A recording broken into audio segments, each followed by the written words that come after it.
Bonjour à tous, bienvenue sur Ecclesia TV. Un atelier international sur la mobilité humaine s'est tenu du lundi 10 au jeudi 13 juin 2024 à Abidjan. Les représentants des 10 pays membres du réseau Afrique-Europe pour la mobilité humaine, RAEM, ont partagé leurs expériences et étaient animés par une volonté commune de contribuer à la promotion d'un regard plus fraternel et plus respectueux des personnes.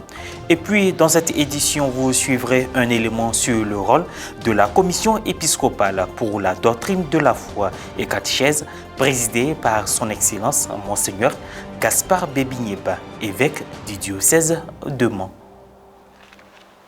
La rencontre des membres du réseau Afrique-Europe pour la mobilité humaine RAEM s'est tenue du 10 au 13 juin 2024 à Abidjan. C'était donc l'occasion pour les référents de chaque pays membre du réseau de partager leurs connaissances et de porter leurs réflexions sur la stratégie de l'organisation un an après Sali au Sénégal.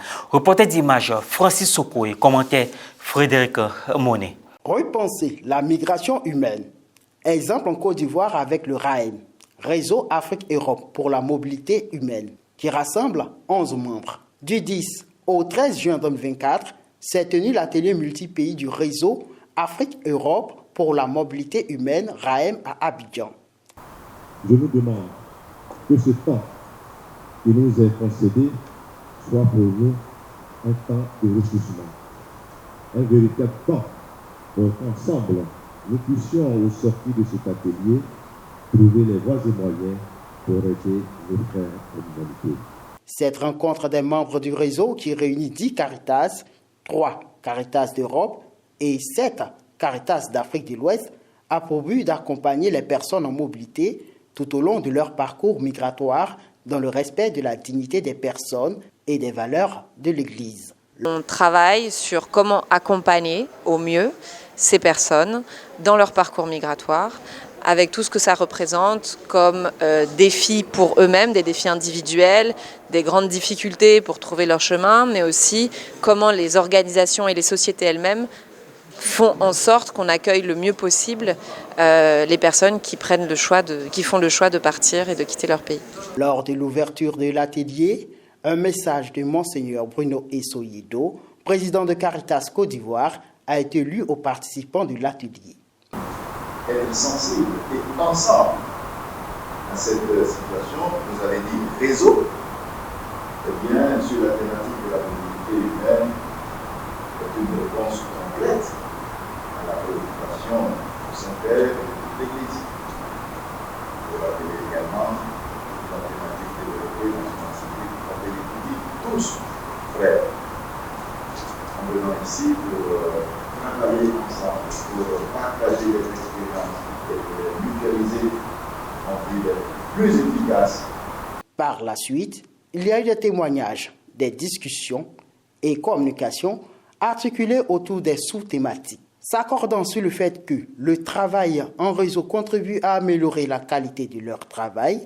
Les référents du RAEM partagent leur expérience et leurs connaissances sur les différents aspects de la mobilité humaine.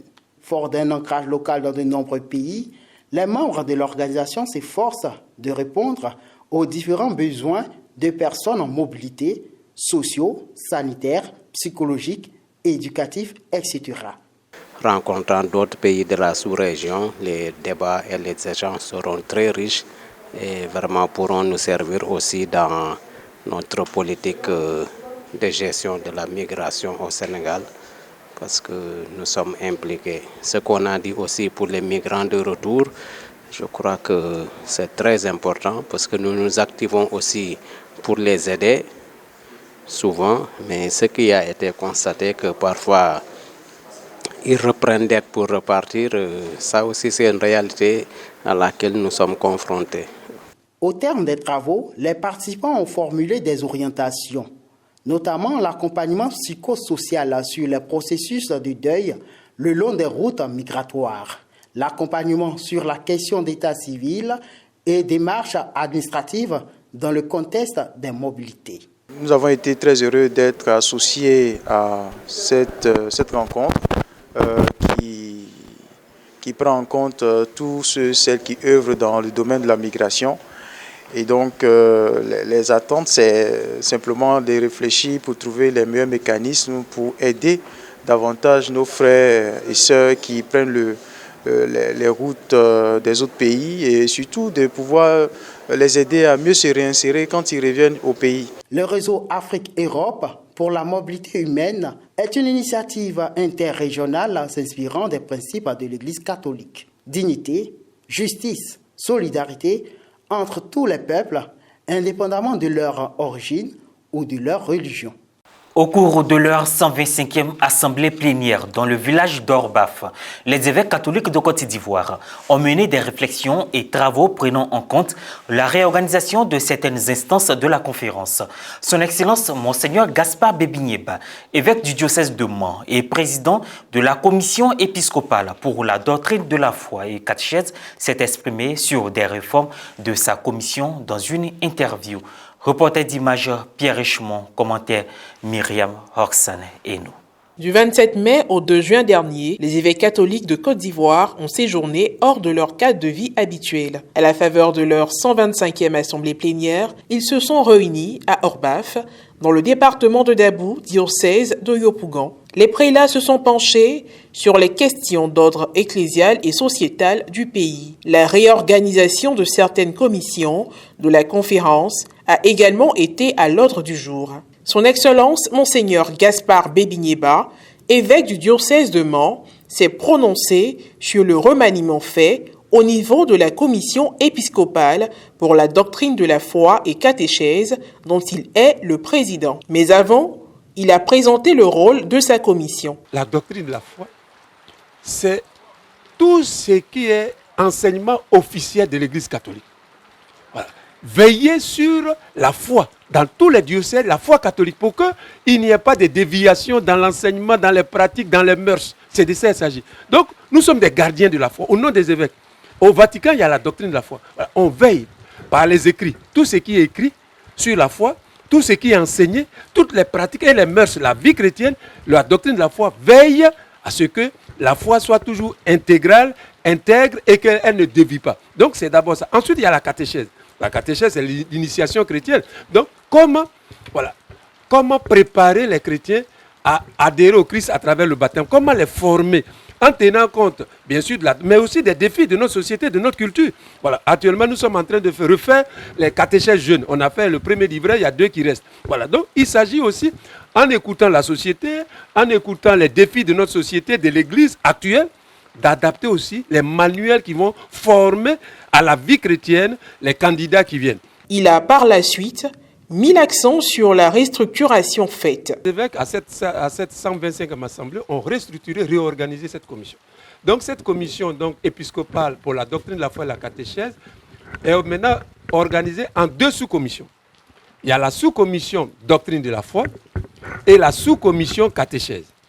Et la sous-commission doctrine de la foi a maintenant un secrétaire exécutif, donc un prêtre qui va m'aider à concevoir, à travailler, à voir sur justement la question que vous posez. Donc, il y a un secrétaire exécutif chargé de la sous-commission doctrine de la foi. Et puis aussi, maintenant, il y a aussi un prêtre qui a été nommé, les 2 ont été nommés à cette 120e assemblée, un deuxième prêtre qui est secrétaire exécutif national pour la catéchèse. Donc, c'est les 2 là, les 2 qui sont chargés de ça. Il a expliqué la manière dont il compte mener sa mission avec ses nouveaux collaborateurs. Je compte inviter les pères et d'abord identifier les défis.